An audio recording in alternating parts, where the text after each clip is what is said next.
When the lion roars at dawn, even the hyenas fall silent. It is not a warning. It is a proclamation that the king has awakened.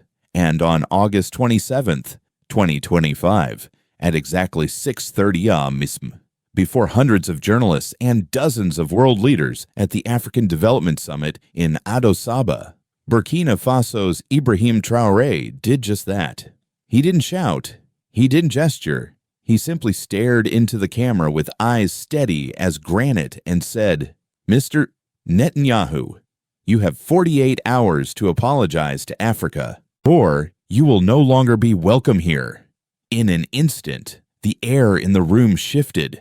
Laptops froze mid-keystroke. Heads turned. The press pool stopped breathing. No diplomatic cushioning. No political sidestepping. Just raw, undiluted resolve. It wasn't a threat of violence. It was something much more dangerous. It was dignity, armed and unflinching. And in that single moment, Burkina Faso, long dismissed as just another fragile West African state, became the epicenter of a global reckoning, a place where power dynamics, long fossilized by colonizers and creditors, were suddenly and shockingly challenged. This was not a gaffe, not a soundbite. It was the culmination of something far deeper.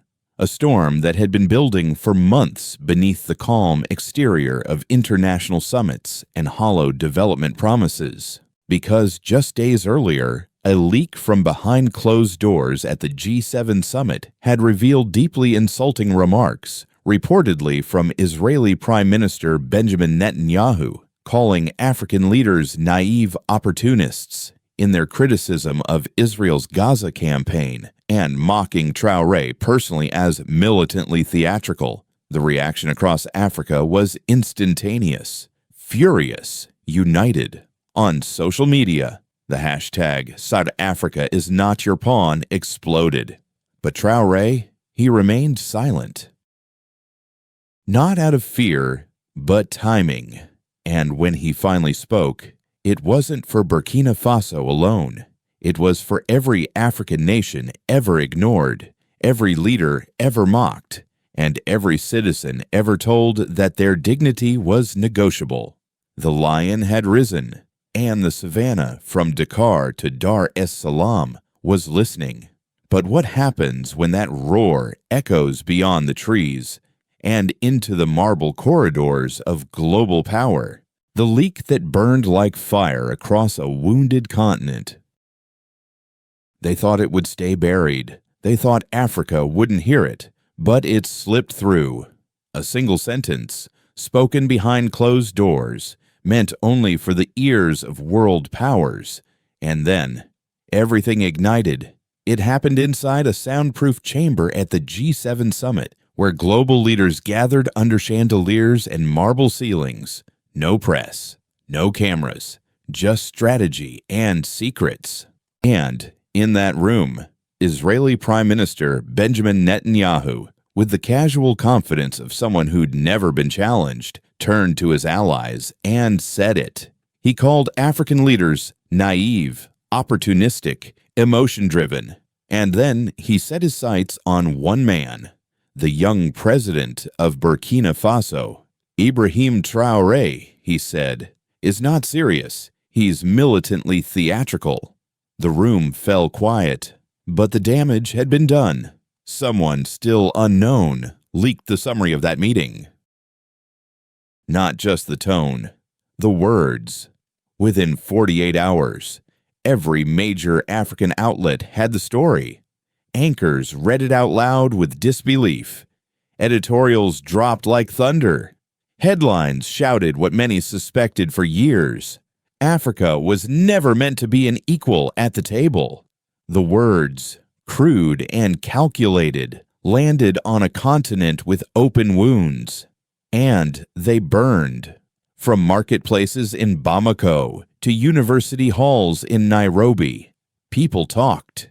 From elderly veterans in South Africa to teenage students in Ghana, people listened. And in those voices, something stirred. This was not just another political gaffe.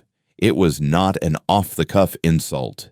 It was confirmation, proof that even in 2025, the most powerful leaders of the world still saw Africa as a stage, not a partner.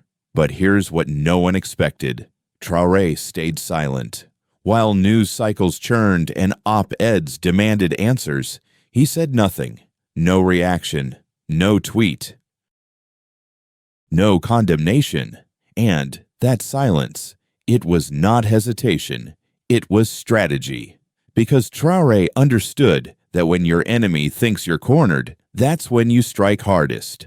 Not in private, not in shadows, but under the bright lights of the world stage. He didn't want a backroom apology, he wanted a reckoning. And while everyone asked, "Where is the lion?" he was crouching low in the grass, waiting. The rage built like a dry season fire. Unstoppable, untouchable. Inside coffee shops and living rooms, across mosques, churches, and schools, the question repeated like a drumbeat, what will Africa do?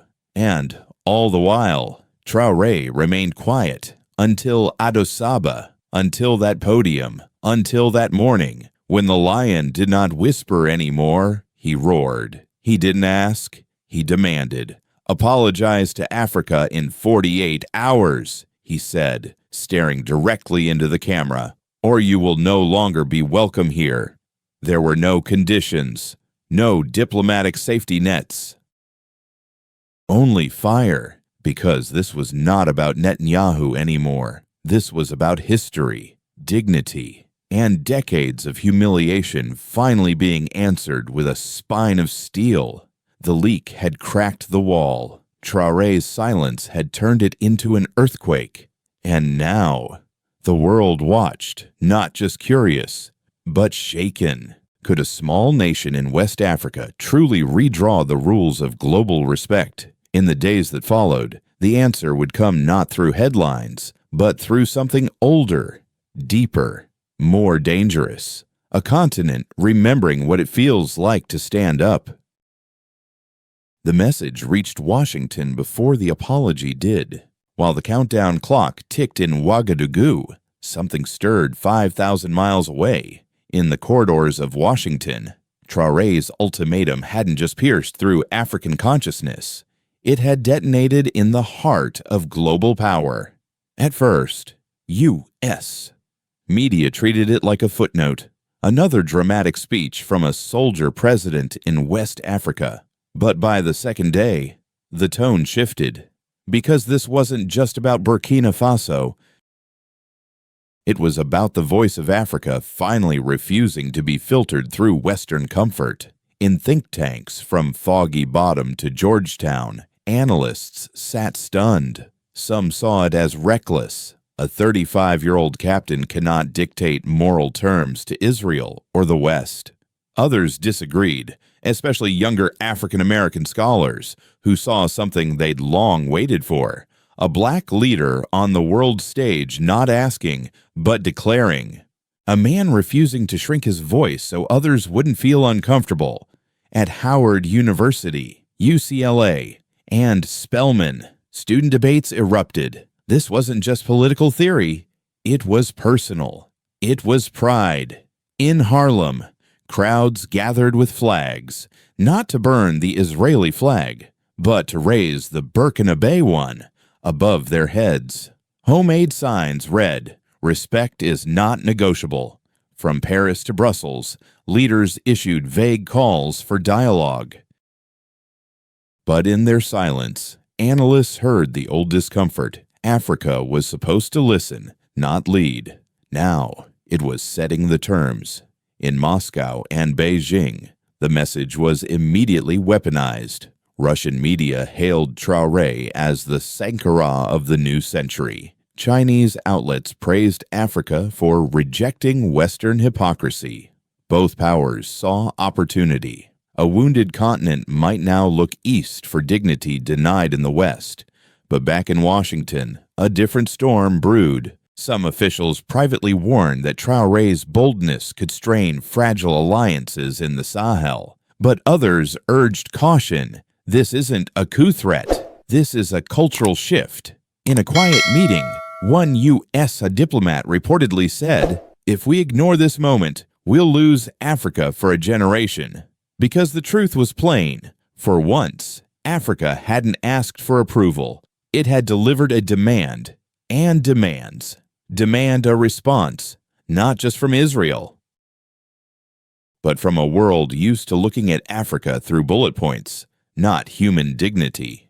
By the end of 48 hours, no apology came, but something more powerful had arrived, a reckoning. And in that reckoning, even the most powerful nations realized Traoré may not have changed their policy, but he had changed the conversation. When the lion roared, the world froze. At 6:30 a.m., the camera lens blinked, and in that blink, history cracked. Ibrahim Traoré had spoken, the lion had roared, and across Africa, something ancient awakened, something too long silenced by diplomacy, too often dismissed as noise. He had not threatened war. He had not demanded sanctions. He had done something far more dangerous. He demanded respect. "You have 48 hours to apologize to Africa," he said, "or you will no longer be welcome here, not in trade, not in diplomacy, not in the future of history." Those words traveled faster than missiles. They struck deeper than weapons, because they were not spoken in anger. They were spoken in dignity. Within minutes, newsrooms scrambled. Within hours, the speech was on every major screen, from smartphones in the slums of Lagos to flat screens in embassies in Geneva. And within a day, the world reacted, but not with answers, with silence. Israel issued a short, robotic statement. No denial, no apology. Just a vague sentence about clarifying misunderstandings. To many, it sounded like the shrug of an empire, but the continent heard it differently. It sounded like confirmation that once again, Africa's dignity had been dismissed, not addressed. In South Africa, the foreign minister posted one line. Finally, someone said it. In Kenya, a former ambassador to the UN wrote, "This is not recklessness, this is clarity." And across capitals, Dakar, Accra, Windhoek, Lusaka, leaders who usually stayed neutral began to lean in. Some released statements of cautious solidarity. Others simply said nothing, because their silence spoke agreement louder than words. In the streets, however, no one stayed silent. In Ouagadougou, crowds gathered by the thousands. They didn't chant for war. They chanted for respect. Banners stretched above heads. Africa stands tall. Burkina Faso is not alone. Dignity has no price.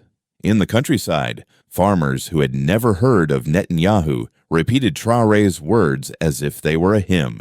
In schools, students were told to pause classes, not for protest, but to watch the speech, to understand what it meant to stand your ground.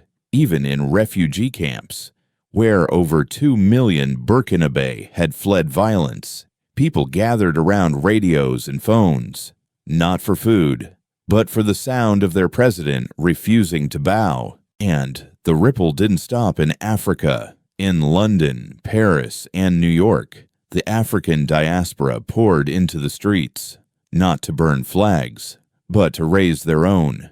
The red, green, and gold of Burkina Faso fluttered beside the stars and stripes, not in defiance, but in declaration. In Harlem, crowds sang old civil rights hymns, rewritten with Traoré's name. In Kingston, murals of Thomas Sankara were repainted with fresh colors, side by side with Traoré's portrait. The message was unmistakable. A new chapter had begun. But in the halls of power, Washington, Brussels, Tel Aviv, the response was careful and calculating. Some saw Traoré's speech as a problem, too bold, too confrontational. a risk to Western interests in the Sahel.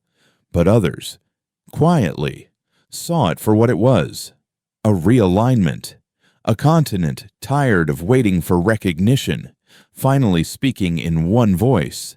And in that moment, something unthinkable happened. Even leaders who once distanced themselves from Traoré, even critics who had mocked his military rise, began to echo his tone. A Nigerian senator said on live TV, "We don't have to agree with all his methods. But today, I say this without hesitation, Traoré is right." A Tanzanian newspaper wrote, "This is not about Burkina Faso anymore. It's about Africa finding its back again." Still, not everyone celebrated. International financial institutions began to murmur concerns. Would this defiant stance scare off investment? Would Burkina Faso become isolated? Western diplomats scheduled private meetings with Traoré's aides. They wanted answers. Was this just a speech? Or was Africa really ready to change the rules? But by then, the momentum had outgrown the man.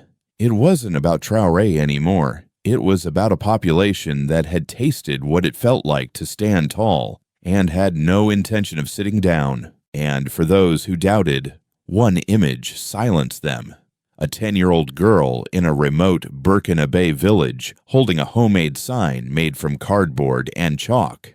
On it, just 4 words: "We are not small." The roar had reached the villages, and from there was no turning back.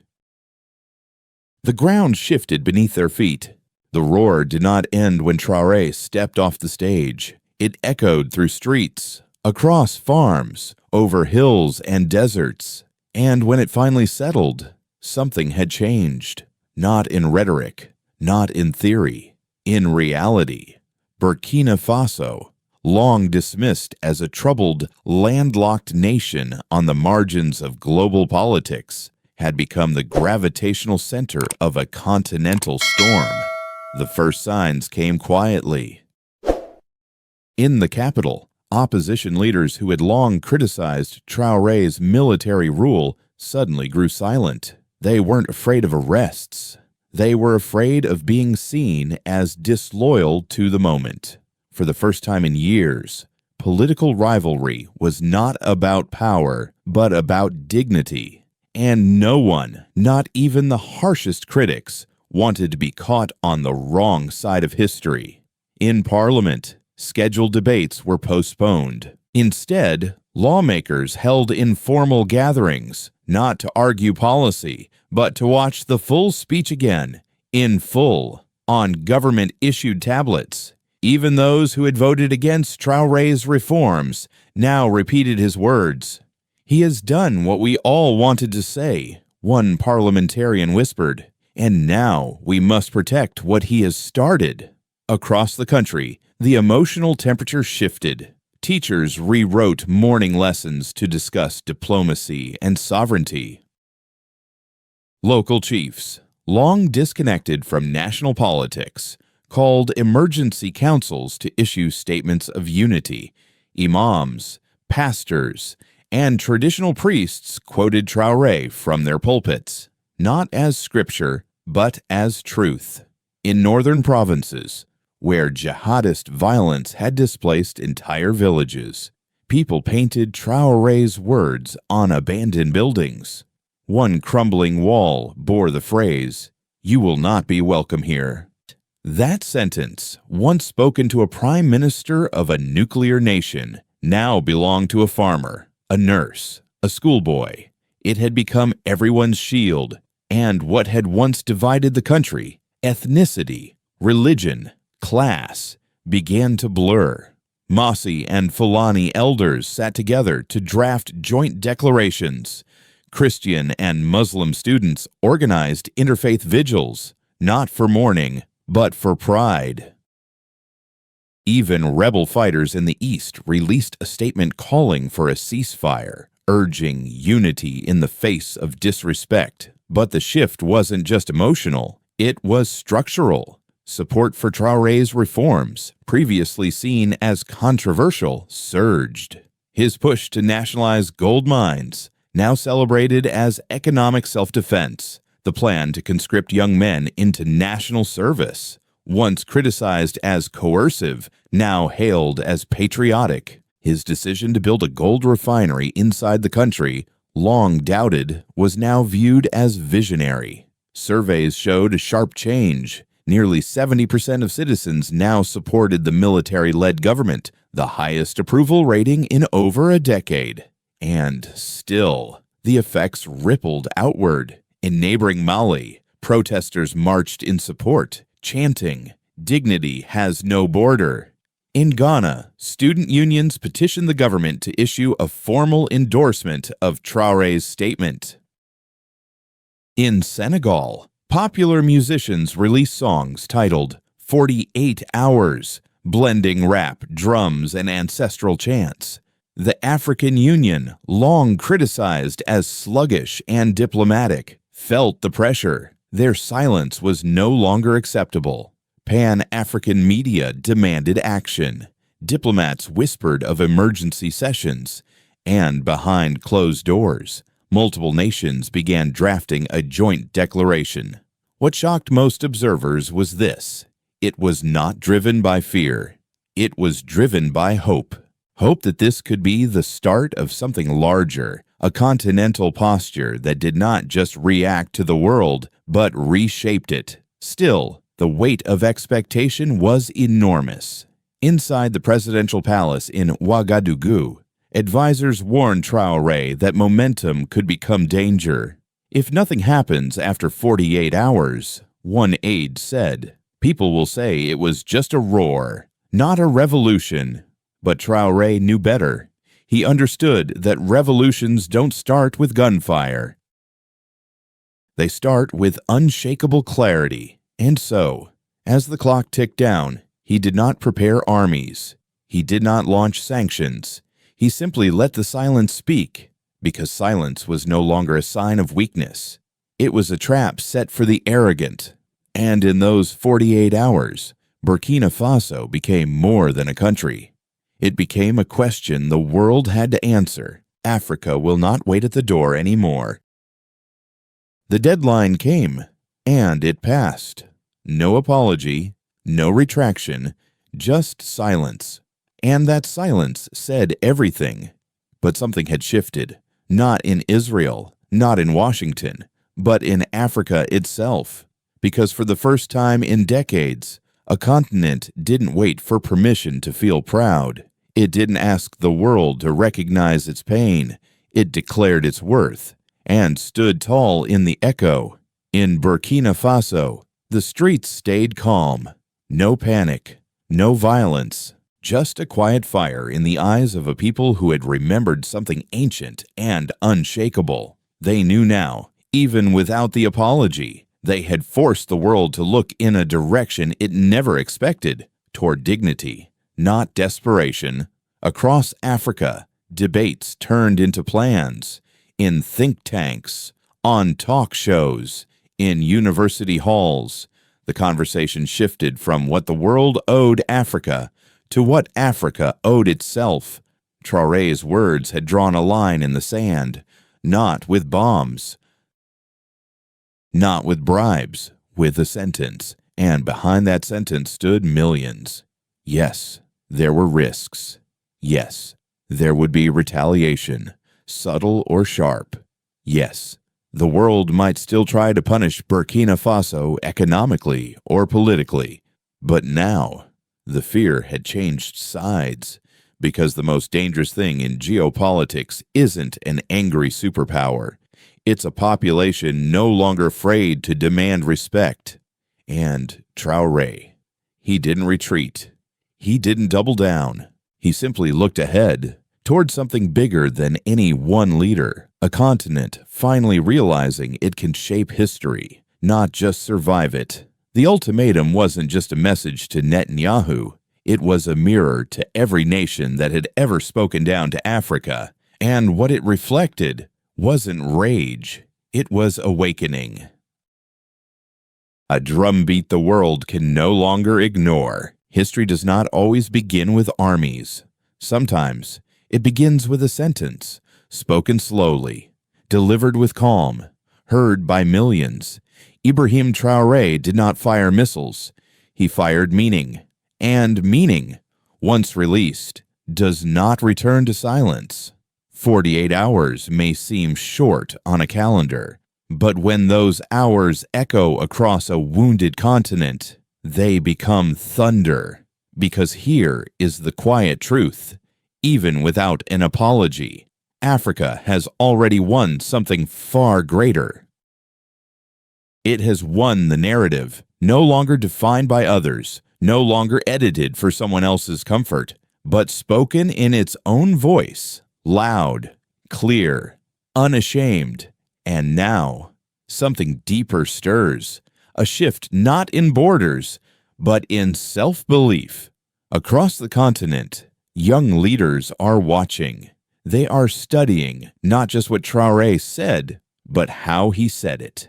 With precision, with fire, with dignity. They see that power does not always wear a suit. Sometimes it wears a uniform. Sometimes it stands alone. Sometimes it speaks, and the world listens. What comes next? Perhaps new alliances, perhaps economic retaliation, perhaps even attempts to erase this moment. But none of that matters more than this. The drumbeat has started. And once a drum is struck in truth, no empire, no embargo, no apology can silence its rhythm. So now we ask you, can you hear it? The slow, rising pulse beneath the headlines, the heartbeat of a continent saying, "We will not kneel, not now, not ever." If that truth moves you, do not scroll. Do not forget. Share it. Carry it. Pass it forward. Because long after this ultimatum fades from headlines, its echo will remain in your voice, in your memory, and in the stories we tell when the world finally listens. This is not the end. This is the turning of a page, and Africa is writing it in ink that does not fade.